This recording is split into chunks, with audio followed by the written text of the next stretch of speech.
TB. Jayachandra. Yes, T B. Jayachandra ಕಳೆದ ಬಾರಿ ಈಗ ದೆಹಲಿಯ ವಿಶೇಷ ಪ್ರತಿನಿಧಿ ಆಗಿದ್ದಾರೆ. ಈಗಲೂ ಸಿದ್ದರಾಮಯ್ಯ ಟೈಮಲ್ಲೂ ಕೂಡ ಮಂತ್ರಿ ಆಗಬೇಕು ಅನ್ಕೊಂಡಿದ್ರು, ಆಗಲಿಲ್ಲ. ಈಗ ಮತ್ತೆ ಆರ್ಡರ್ ಮಾಡಿದ್ದಾರೆ ದೆಹಲಿಯ ಪ್ರತಿನಿಧಿಯಾಗಿ ಮುಂದುವರಿದೆ ಅಂತ. ಬಟ್ ಅವರು ಕೂಡ ಲಾಬಿ ಮಾಡ್ತಾ ಇದ್ದಾರೆ ಸಚಿವ ಸ್ಥಾನಕ್ಕಾಗಿ, ಸಚಿವರಾಗಬೇಕು ಅಂತ. ಕುಂಚಿಟಿಗ ಒಕ್ಕಲಿಗರು, ಕುಂಚಿಟಿಗದಲ್ಲಿ ಒಬ್ಬರು ಇರ್ತಕ್ಕಂಥ ಎಮ್.ಎಲ್.ಎ ಇವರು, ಶಿರಾ ವಿಧಾನಸಭಾ ಕ್ಷೇತ್ರದಿಂದ ಅತ್ಯಂತ ಹಿರಿಯರು. ಶಿರಾ, ತುಮಕೂರು, ಮಧುಗಿರಿ ಈ ಭಾಗದಲ್ಲಿ ಸ್ವಲ್ಪ ಅವ್ರದ್ದೇ ಅಂತ ವರ್ಚಸ್ಸಿದೆ. ಮತ್ತೆ ಕುಂಚಿಟಿಗ ಒಕ್ಕಲಿಗರ ಇರ್ತಕ್ಕಂಥ ಬೆಲ್ಟ್ ಅಲ್ಲಿ ಅವ್ರದೇ ಆದಂಥ ಪ್ರಭಾವವನ್ನು ಇರ್ತಕ್ಕಂಥ ನಾಯಕ.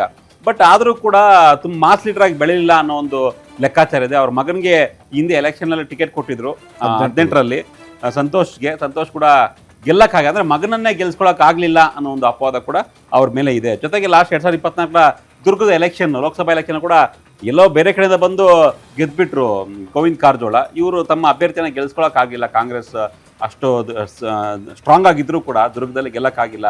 ಸೊ ಇವರು ಅದಕ್ಕೆ ರೆಸ್ಪಾನ್ಸಿಬಲಿನ ಅನ್ನೋ ಥರ ಚರ್ಚೆ ಆಗ್ತಾ ಇದೆ. ಸೊ ಹಾಗಾಗಿ ಇವರು ಕೂಡ ಡೇಂಜರ್ ಝೋನಲ್ಲಿ ಇದ್ದಾರೆ. ಬಟ್ ಯಾಕೋ ಡಿ.ಕೆ. ಶಿವಕುಮಾರ್ ಇವ್ರ ಮೇಲೆ ಸ್ವಲ್ಪ ಪ್ರೀತಿ ಇತ್ತೇನು ಅನ್ಸುತ್ತೆ. ಅಲ್ಲ, ನನಗೆ ಏನನ್ಸುತ್ತೆ ಅಂದ್ರೆ ಡಿ.ಕೆ. ಶಿವಕುಮಾರ್ ಒಂದು ಸ್ಟ್ರಾಟಜಿ ಚೆನ್ನಾಗಿದೆ. ಇವ್ರನ್ನ ದೆಹಲಿಗೆ ಹಾಕ್ಬಿಟ್ರು, ಮತ್ತೆ ನೀವು ಮಿನಿಸ್ಟರ್ಗಿರಿ ಕೇಳಂಗಿಲ್ಲ ಅಂತ. ಬಟ್ ಇವರು ಬಿಡ್ಲಿಲ್ಲ. ಆದ್ರೂ ಕೂಡ ಸಿದ್ದರಾಮಯ್ಯ ಮತ್ತೆ ಡಿ.ಕೆ. ಶಿವಕುಮಾರ್ ಅವ್ರ ಬಳಿ ಹಾಗೂ ಕಾಂಗ್ರೆಸ್ ಹೈಕಮಾಂಡ್ ಬಳಿ ಹಿಂದೆ 3 ವರ್ಷಗಳ ಕಾಲ ನಾನು ಅದನ್ನ ಮಾಡಿದ್ದೀನಿ. ನಾನು ಎಲ್ಲರಿಗೂ ಕಂಪೇರ್, ಈಗಿರುವಂತಹ 224 ಶಾಸಕರು ಕಂಪೇರ್ ಮಾಡಿದ್ರೆ ಅವರೆಲ್ಲರಿಗಿಂತಲೂ ಮೊದಲು ವಿಧಾನಸಭೆ ಪ್ರವೇಶ ಮಾಡಿದ್ದು ಟಿ.ಬಿ. ಜಯಚಂದ್ರ. ಅಂದ್ರೆ ಟಿ.ಬಿ. ಜಯಚಂದ್ರ ಗೆದ್ದವರೇ ಸೋತವ್ರೆ ಅದಲ್ಲ ನಾನು ಹೇಳ್ತಿರೋದು.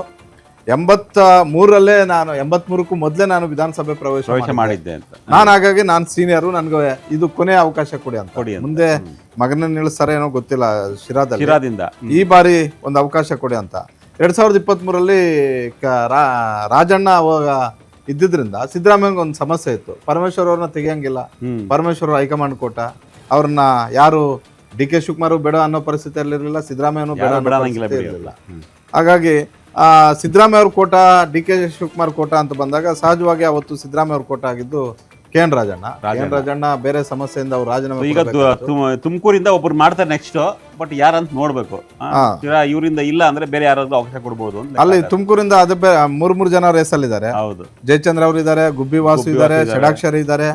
ಹೀಗಾಗಿ ಯಾರು ಕೊಡ್ತಾರೆ, ಇಲ್ಲ ಪರಮೇಶ್ವರ್ ಒಬ್ರೇ ಸಾಕು ಅಂತ ನಿರ್ಧಾರ ಬೇರೆ ಜಿಲ್ಲೆಗಳು ಕೊಡಬಹುದು ಅವಕಾಶ. ನನಗೆ ಟಿ.ಬಿ. ಜಯಚಂದ್ರ ಅವ್ರನ್ನ ದೆಹಲಿ ಪ್ರತಿನಿಧಿ ಮತ್ತೆ ಮಾಡೋದ್ರಿಂದ ಬಹುತೇಕ ಡೌಟ್. ಎಸ್, ಮುಂದಿನ ಅಭ್ಯರ್ಥಿ ನೋಡೋದಾದ್ರೆ ಮುಂದಿನ ಯಾರು ಡೇಂಜರ್ ಝೋನ್ ಅಲ್ಲಿ ಇದಾರೆ ಅಂತ ನೋಡೋದಾದ್ರೆ ಜಮೀರ್ ಅಹಮದ್ ಖಾನ್.